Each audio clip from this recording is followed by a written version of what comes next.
Good morning.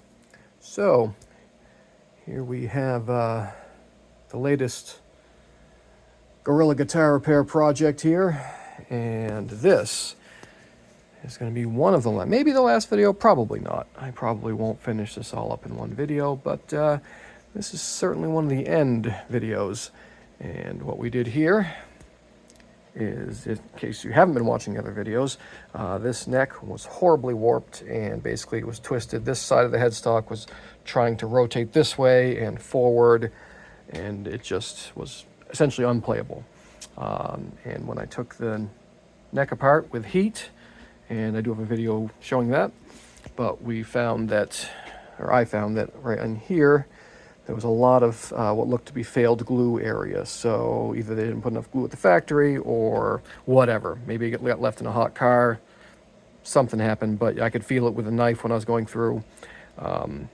So we removed all the old glue. Well, first I removed the fingerboard with heat. Like I said, I basically used this iron right here, one of my favorite guitar tools.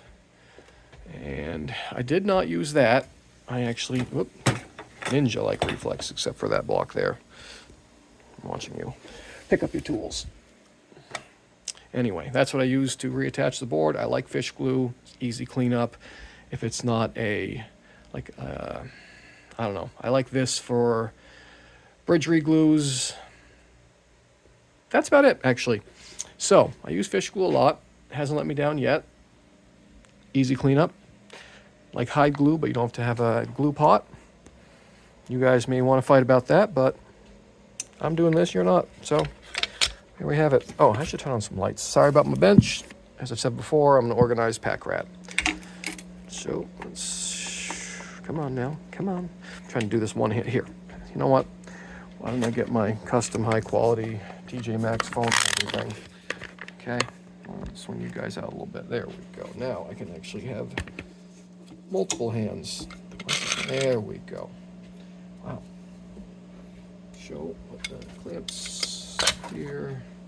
And there we go. It's so much easier with two hands. And I tried to make sure that everything under here was protected. Lots of cork. The customer wants to keep this. Oh, that might be a little stuck. He wants to keep this as original as possible as far as finish goes, and I think we kind of nailed it. So that's good. Let's see what's happening here. Get these clamps out of the way.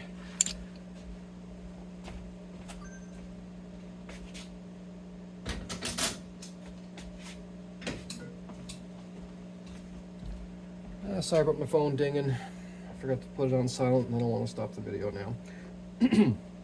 Anyway, so kind of feels like this clamp might be a little stuck, and I just want to take that off and give it a little, there we go. Now she's a little stuck. Gently, there we go. Don't want to damage finish. Excuse me. All right.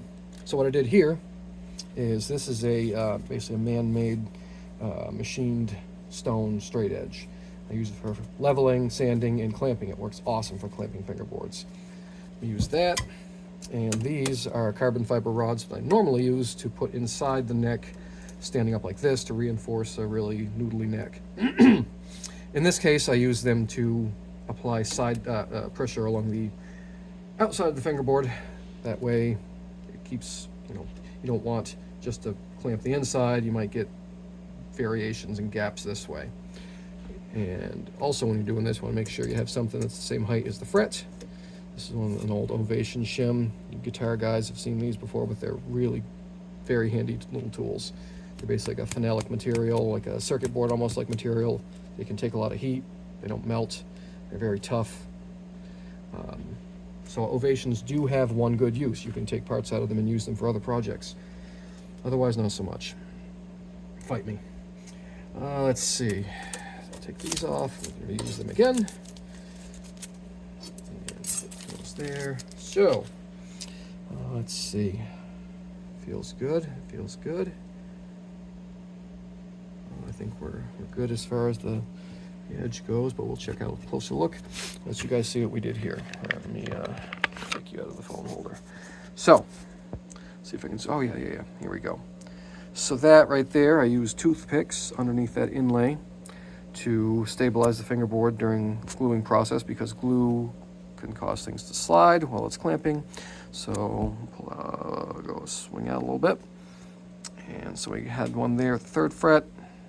And what is that, the 9th fret? Yeah, I think so, maybe, whatever. And then whatever that one is, I don't want to count, 17th, there we go. No, 20th, Jesus, I can't count. It's early, guys, sorry. I'm trying to count inlays and frets at the same time, and my brain can't handle it. Anyway, I took the inlays out because they were not made of shell, they were plastic, and they would have totally been destroyed. They got pretty melted. Do I have them around? I'll show you. They're probably in the case, which is put away somewhere. So that'll be another video. But basically they got a little melted. I think I can flatten them back out, put them back down.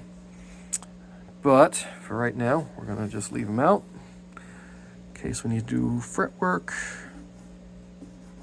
I don't think we will though. These look pretty good. Hopefully, let's see. A lot of times these things have been messed with by previous techs because they weren't playing right. Let's put this away. There we go. That'll make me feel a little bit more safe. Okay, I'm gonna have to find that case because no, I don't. No, I don't either. I can just go like this. I can just take this screw, do that, because we only need it. Oh, look, someone left my soldering iron on. Huh, thanks guys, because I saw other stuff on my bench that I didn't do. This is what happens when you work in a shop with other techs. You get people using your bench. Hopefully all my tools are still here. They look all here? Sure. Anyway, back to this squirrel. So we're gonna just put here, screwdriver cam. Look at that, first try. Nailed it. We're just going to do this so when we're picking the guitar up, the pickup isn't flopping around, causing finish damage, because that would be bad. Okay, you guys want a closer look? Huh? It's pretty cool, huh? It's got a very tone, is that what they call those things? It's a really cool guitar. I've never actually seen one up close before. Alright, oh, we got a little bit of cork. That's why we use cork that is not like solidly glued to something, because it can do that, and then you just wipe it off with water.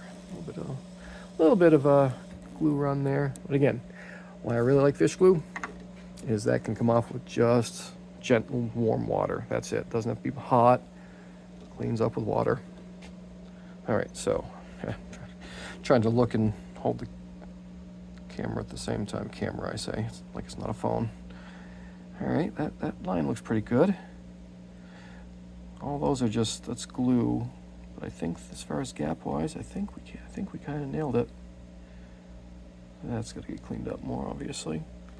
But I think we're good on that side. Let's flip her over. That was not caused by me, by the way. That was showed up like that. It's original work right there.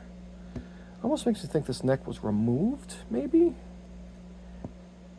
I kind of tried to look at the fret there. It doesn't appear that anybody pulled a fret or drilled it out. Maybe not. Could be just 70s Gibson workmanship.